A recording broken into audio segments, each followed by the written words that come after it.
As always, Season 2 of The White Lotus is keeping viewers on tenterhooks. At this point in the season, we have no idea which Hollander will eventually meet their untimely demise. Speaking of an untimely demise, people are worried about Jennifer Coolidge's character, Tanya. Is this the last we've seen of her? Only time will tell. So in today's video, let's have a look at the wildest new theories about Tanya, Quentin, and other characters from the show. First of all, The White Lotus's Cowboy Theory sets up the major Tanya twist. We hope you're ready for an absolute bloodbath, because it's all coming to a head on HBO's newest season of The White Lotus. The shocking death in the Season 1 finale will probably look like a 5-star retreat in comparison, given the fact that we now know that multiple bodies are about to be stacked up on the sunny shores of Sicily. All bets are off when it comes to who will see this idyllic vacation become their last. But like any good murder mystery, there are many theories and red herrings galore. Seemingly at the center of it all right now is the White Lotus alumna, Tanya McQuoid, played by actress Jennifer Coolidge, and throwaway reference viewers are now calling the Cowboy Theory. The White Lotus Episode 5 had Tom Hollander's character Quentin mention falling in love with a straight cowboy in Wyoming. He ominously said he'd have done anything for this mystery man, and still would 30 years later. This was quickly forgotten, though, following the big reveal that Quentin's new nephew was actually his lover. Things got even more confusing in Episode 6, when Tanya found an old picture of Quentin and the cowboy. In this blink or miss moment, fans have theorized that the cowboy is Tanya's husband. If this is actually the case, then Greg, portrayed by John Grice, might have recruited his old flame to get his hands on Tanya's fortune. Given that Greg's literally out of the picture right now because he flew home on business, it would have been convenient if Tanya were killed off when he has a solid alibi. So what's the deal with Greg, Tanya, and Quentin? It's clear something's off with Greg, and if you remember that earlier in the season, we heard him telling an unknown person on the phone how Tanya has no clue. Having Greg cheat on Tanya with another woman is a bit too easy, but the idea that he'd use Quentin to kill his wife would be quite the twist worthy of a Season 1 finale demise. But there are a few flaws in the theory, namely, why in the world would Quentin leave a photo around if there's a danger Tanya would recognize Greg? Tanya's prenup could also mean that Greg would get nothing in the event of her death, but that depends on some of the finer details. December 4th's episode Abductions adds yet another twist, as eagle-eyed viewers spotted a red light in Tanya's room. Whether blackmailing her with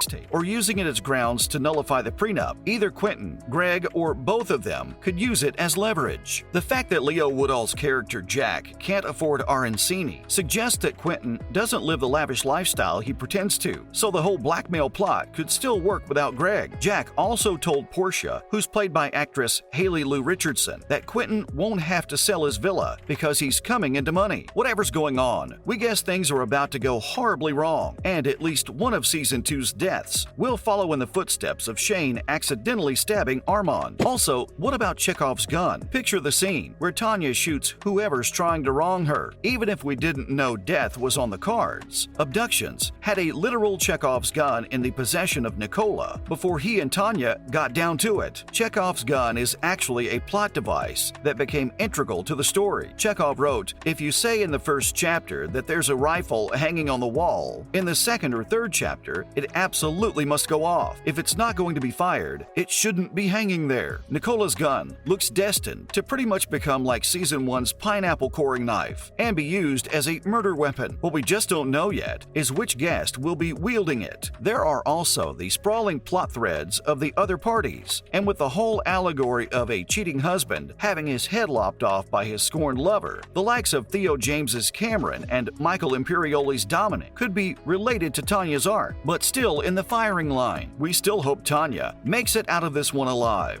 as she could be something of a Jessica Lange and American Horror Story legacy actor for the inevitable The White Lotus Season 3. But then again, Tanya McQuoid could just as easily be doomed to the tragic fate of Madama Butterfly. Next, some wild theories about who could cark it all at the end of White Lotus Season 2. In case you weren't aware yet, The White Lotus has a knack for beginning with a dead body and then going back in time to show the events leading to the mysterious murder. Every character on the show is a rich with a deep and complex psyche, and when one of them clashes with the other, it makes for some really good dialogue on TV. The best part of watching it, though, is trying to gather clues as who could be dead by the end of it. So without further ado, here are some of the wildest internet theories on how the White Lotus Season 2 might end. First, Daphne's the killer. We're not sure how much we believe this theory, but some people reckon Megan Fahey, Daphne Sullivan, is the mastermind behind all of those bodies floating in the ocean. Women getting revenge on their cheating partner is the name of the game this season, and we're constantly reminded of this by those creepy statues linked to Italian myths of a scorned lover. We know that Daphne, who has definitely been cheated on this season, finds the dead body floating in the ocean, but we don't think she'll end up murdering the 3 people she came on holiday with. She's too smart to get her hands dirty, or at least that's what they want us to think. Second, Tanya's dream will come true. It's a huge callback, but remember how in episode 1, Tanya said that she saw Greg with dead shark eyes, and that she was surrounded by a heap of effeminate men. We now know that Greg's working with Quentin and the gay mafia in some capacity, so that explains all the effeminate men around her. The shark eyes might actually be caused by some kind of a rage after he finds out Tanya cheated on him, or perhaps it's just an allusion to the fact he'll be floating in the water and sleeping with the fishes. Either way, stuff is about to get messy, especially now that we know Quentin was filming Tanya sleeping with that hot Italian stallion. But is it too obvious if it ends this way? We shall see. Next, the Master Key plays a huge part. This theory came straight from the White Lotus's Reddit page. So picture this. Mia has Valentina's Master Key to the hotel, right? What if Mia and Lucia are working with the mafia kingpin on the low and use the key to steal from people's rooms? The first person on their stealing list has to be Cameron, who still hasn't paid them for their services. What if they accidentally go into Ethan's room instead? Then Harper catches the hookers in her room and ends up killing them. Plausible or not, all we know is that Mia having the Master Key will surely pay off big time for her, but she may just end up dead. Plus, Portia saves the day. Okay, so we know that Tanya's in trouble, surrounded by mafia men with guns in their bags. Portia's pretty far from her, but what if she senses danger and reaches Tanya right in time to save her life? The 2 women could commit the perfect manslaughter in self-defense. A totally possible theory if you ask us. But then again, it's incredibly obvious for the show to have an ending like that. Let's not forget that Season 1's murder happened because Shane accidentally stabbed Armand after he broke into his room and messed up his luggage. Who could have seen that coming? But we do have a feeling that the Love Island UK contestant Jax trying to keep Portia away from the all-conniving gays for a reason. Not to mention, Albie might go a bit too far. One of the major themes from this season of White Lotus is toxic masculinity, but Albie tries so hard to be the good guy that it may just backfire on him. With his enormous savior complex, Albie could find himself trying to save Lucia from mafia kingpin Alessio without realizing that they're actually working in cahoots with each other. After all, let's not forget that we saw Alessio in the first episode and Lucia promised to call him later. The conversation didn't seem too intense, but then again, she didn't owe him money at this point.